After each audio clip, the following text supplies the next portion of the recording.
So, my coworker is kind of a weirdo. I'll call her Mary for the sake of this post. Her and her husband are one of those people that have a ton of adopted kids, 8 so far, and are super religious, to each his own. Mary enjoys telling everyone at work her business, so when she decided to adopt a kid from the Ukraine, everyone heard about it. She went with an older kid because it was easier for her and her husband, she says. This was 2 years ago. Mary has asked me to babysit the boy a couple of times. I'll call him Tony. And it's never been a problem because I like kids. I didn't see any glaring problems despite Mary's constant dramatics about how awful the kid was, and he seemed to like being over. It's just me and my boyfriend here, and our place is small but clean and really well kept. Mary's house is disgusting, for lack of a better word. Mary would harp constantly about how much Tony liked it at our house, but I just chalked it up to the kid having a good time. Lately, Mary has been at work, talking to anyone that'll listen about how awful Tony is, how horrible he is to the other kids, and how she's going to get rid of him. She sent out a freaking mass email to everyone in our department asking if someone wanted to take her kid from her. She calls it rehoming, and that it's okay. I logged onto Facebook today and same story. She has pics of Tony posted to her timeline advertising him for readoption and to contact her if interested. I haven't replied to her email yet, and I haven't commented on her post, but I'm this close to ripping into her for what she's doing. She's crossed the line from weird into full-blown psycho. Should I call CPS? I called the police just now, but they sounded completely confused on what to do. They agreed to a welfare check. The post is still up. Is this really legal? I don't know much about adoption, and a quick search for rehoming gets me mostly results about animals. Any advice? Edit. Shit has hit the fan. There's mass insanity right now, but I'll have an update for everyone tonight. Most importantly, the kids are safe. Update. Let me start with saying a huge thank you to everyone in this subreddit that replied to my post. Now that the dust has settled a bit, I'm honestly kinda overwhelmed by the number of people that went to huge lengths to tell me about just how serious this situation is deep dived on resources, ECT. I got PMs from people that worked for local and state governments and private agencies that were outside of my state, but offered their contacts. I had people that spoke Russian, Ukrainian offering to help contact the Ukrainian embassy and offered me contact information for embassy departments. People even contacted us offering money for Tony's immediate needs in the event we decided to take him in. I'm sincerely touched by the genuine concern all of you had for Tony and his siblings. I hope one day I can tell Tony that despite everything that's happened, there's people out there like you guys that care about him. The information you guys gave us helped us act fast and got the ball rolling on this situation faster than me and my boyfriend would have figured out alone. I talked with the cops about the situation, and honestly, they were just as confused as I was. The person I talked to on the phone was just as stumped, but he agreed that at a minimum, they did need to do a welfare check. I've had experiences with welfare checks before, and I had the nagging feeling that something just wouldn't go right. And someone PM'd me the priority line for my state's Child Protective Services hotline. I got someone on the phone right away, and as soon as I mentioned that trafficking could be going on and that she was advertising the kid on Facebook, it was a public post here too, people. They acted with a quickness. I gave them all the information I had on Mary and Tony and all the information I had from Mary about Tony's adoption.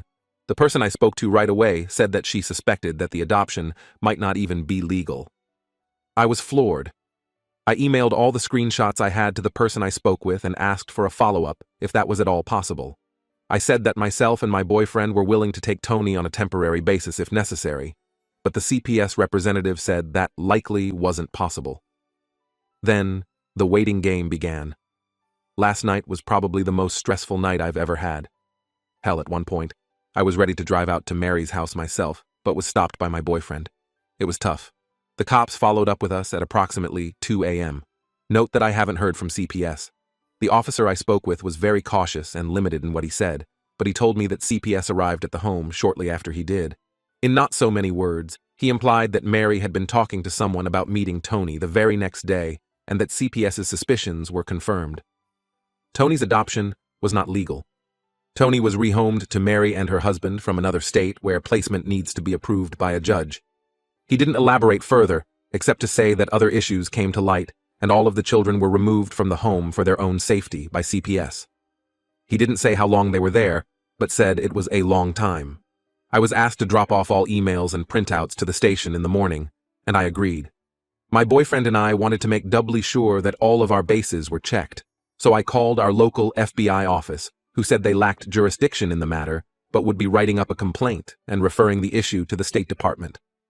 We called the Ukrainian embassy and made a detailed complaint, and I included the contact information I had for the officer from the department. The shit really hit the fan when I went into work to print out the email. Our company is pretty small, and the company owner, I'll call her Big Ange because of her resemblance to the Mob Wives lady, had gotten wind of Mary's email. Big Ange was furious and waiting at Mary's desk to see if she would show up for work.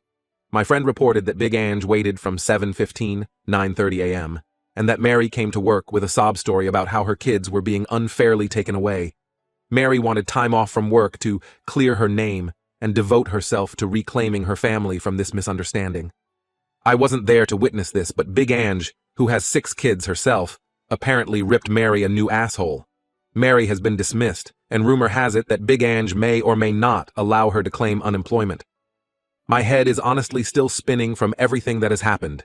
The past 24 hours have been insanity. I'm so grateful that the system worked as quickly as it did.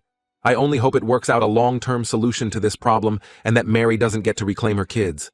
My heart is breaking for Tony and the other kids right now.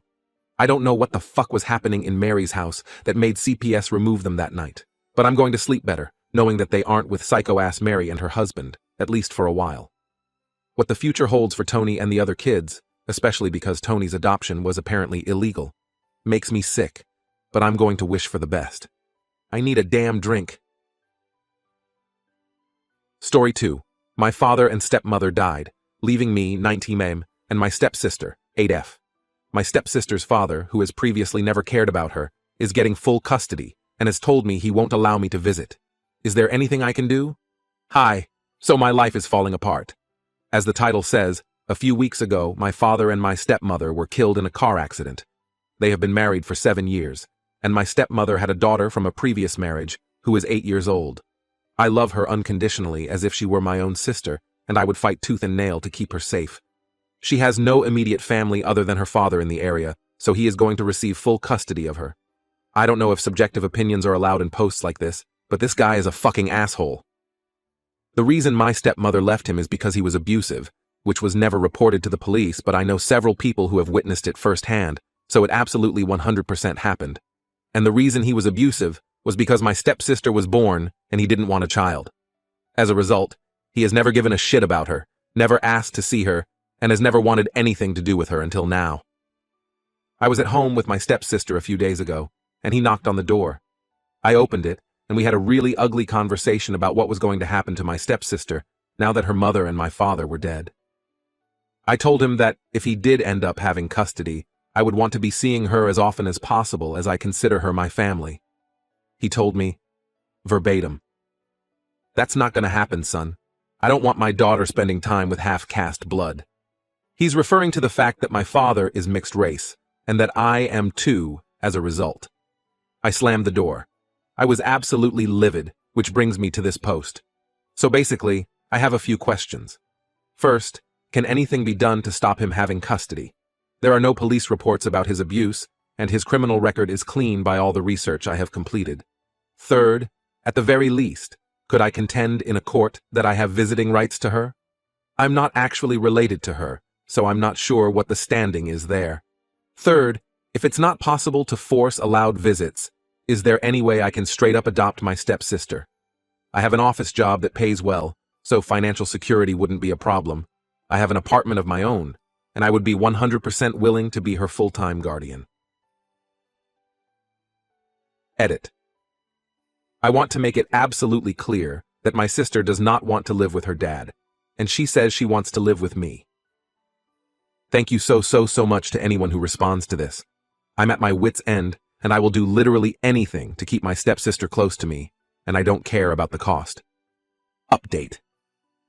So after one of the most stressful months of my life, I can happily tell you all that I got custody of my stepsister. I did as many of you suggested, and got a family lawyer who was one of the most kind and helpful people I've ever met in my life. I told her the circumstances of my stepmom and dad's death through tears and sobbing, and then told me she'd do everything she possibly could to help me. After my stepsister's bio dad was informed that I would be trying to get full custody, he basically folded within hours. The lawyer told me that it wouldn't have mattered anyway, though. She said that, because he hadn't visited her for such an extended period of time, that it was considered abandonment in the eyes of the law, and the likelihood of him specifically getting custody was unlikely because of this. After her bio dad said he didn't want my stepsister, I then spent weeks and weeks filing out the right papers and seeing the right people. I've never signed so many things in my entire life. Because my stepsister had no biological family other than her shithead dad, I was given custody on a silver platter, according to my lawyer. Her bio dad didn't ask for visitation rights, and it appears he didn't even care in the first place. He just wanted my stepsister for no reason other than to further upset me. Yesterday, I signed the last piece of paper that confirmed that I had 100% custody of my stepsister. After I signed, we both cried and cried for hours. We're both working on processing the death of her mom and my dad. As I write this, she's asleep next to me with her head on my shoulder. The past 2 months have hands down been the worst of my entire life. I consider meeting my stepsister the best that's ever happened to me, and adopting her is the single best decision I've ever made.